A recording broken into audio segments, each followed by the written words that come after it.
চারটি লাশ, একটি পুরো পরিবারকে নিশ্চিহ্ন করে দেওয়া হলো। পুলিশ বলছে এটি স্রেফ ইয়াবাখোরদের কাজ, কিন্তু সাধারণ মানুষ এবং নিহতদের পরিবার এই দাবি মানতে নারাজ। শিক্ষক পরিবারের 4 খুন নেপথ্যের ভয়ঙ্কর সত্য কি ধামাচাপা দেওয়া হচ্ছে? রংপুর শহরের নিজ বাড়িতে খুন হলেন অবসরপ্রাপ্ত স্কুল শিক্ষক গণপতি চক্রবর্তী, তার স্ত্রী প্রীতিলতা এবং 2 সন্তান আগামী ও আয়ুষ। চারটি লাশ, একটি পুরো পরিবারকে নিশ্চিহ্ন করে দেওয়া হলো। পুলিশ বলছে এটি স্রেফ ইয়াবাখোরদের কাজ, কিন্তু সাধারণ মানুষ এবং নিহতদের পরিবার এই দাবি মানতে নারাজ। এরই মাঝে ফাঁস হয়েছে ময়নাতদন্তে অংশ নেওয়া ডোমের চাঞ্চল্যকর বক্তব্য। উঠে আসছে ধর্ষণ এবং পাশবিক নির্যাতনের ভয়াবহ তথ্য। আজ আমরা খুঁজব সেই উত্তর। সত্যিই কি এটি মাদক সেবীদের কাজ, নাকি এর পেছনে লুকিয়ে আছে কোনো গভীর ও ভয়ানক ষড়যন্ত্র?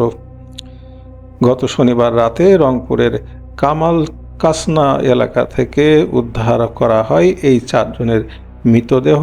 ঘটনার পর পুলিশ সন্দেহভাজন হিসাবে গ্রেপ্তার করে নিহতদের প্রতিবেশী 2 তরুণ সিদ্ধার্থ দাস ও মুগ্ধ দাসকে। পুলিশের সংবাদ সম্মেলনে জানানো হয়, ইয়াবা সেবনে বাধা দেওয়ায় ক্ষিপ্ত হয়ে এই হত্যাকাণ্ড ঘটিয়েছে তারা। ঘটনাটি ভিন্ন খাতে নিতে সাজানো হয়েছে ডাকাতির নাটক। কিন্তু প্রশ্ন উঠেছে এখানেই, মাত্র 2 জন ইয়াবা আসক্ত তরুণ মিলে একটি বাড়ির 4 জন মানুষকে কোনো শব্দ বা ধস্তাধস্তি ছাড়াই মেরে ফেলল। আর পুলিশ এত দ্রুত এই উপসংহারে পৌঁছালো কিভাবে?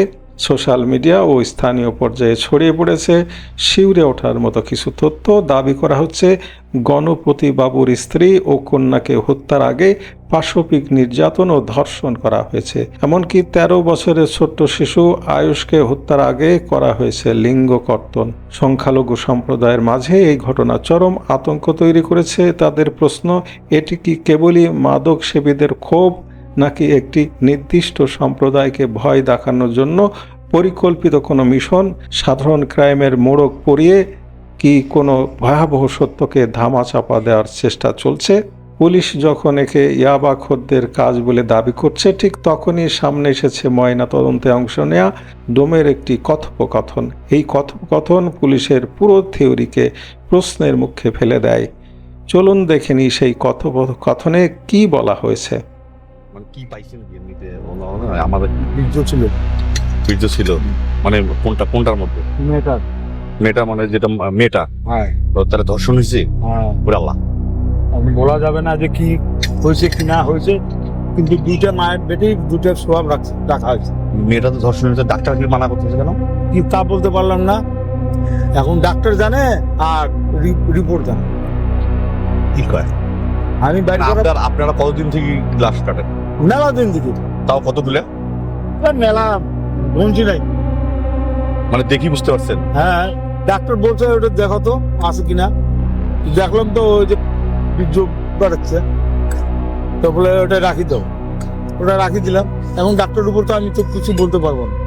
এখন ডাক্তার যদি রাখে, যদি ভিসা যদি রাখবার চায় যে ভিসা রাখি দাও, তাহলে রাখি দেবো। আর যদি বলে না রাখবে না, কোনো এটি নাই, তাহলে রাখবো না।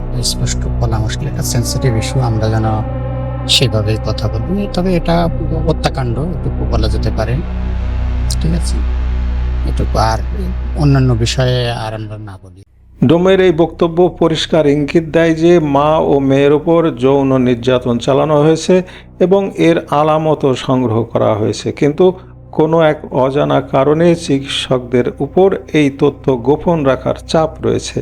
একটি স্বাধীন দেশে সংখ্যালঘু সম্প্রদায়ের মানুষ যদি নিজেদের ঘরেই এভাবে খুন ও পাশবিক নির্যাতনের শিকার হন, তবে রাষ্ট্রের নিরাপত্তা ব্যবস্থা নিয়ে প্রশ্ন ওঠাটাই স্বাভাবিক। নাগরিক হিসেবে সবার জীবনের নিরাপত্তা নিশ্চিত করা সরকারের দায়িত্ব। আমরা চাই এই হত্যাকাণ্ডের সুষ্ঠু, নিরপেক্ষ এবং স্বচ্ছ তদন্ত হোক। পিবিআই বা সিআইডির মতো দক্ষ সংস্থাকে দিয়ে এই ঘটনার পেছনে আসল মাস্টারমাইন্ডের খুঁজে বের করা হোক। ধামাচাপা দেওয়ার সংস্কৃতি বন্ধ হোক। গণপতি চক্রবর্তীর পরিবার যেন ন্যায় বিচার পায়। আপনারা কি মনে করেন? পুলিশের এই ইয়াবাখোর তত্ত্ব কি বিশ্বাসযোগ্য? কমেন্ট করে আপনার মতামত জানান। ভিডিওটি শেয়ার করে সত্য প্রকাশে সহায়তা করুন। ধন্যবাদ।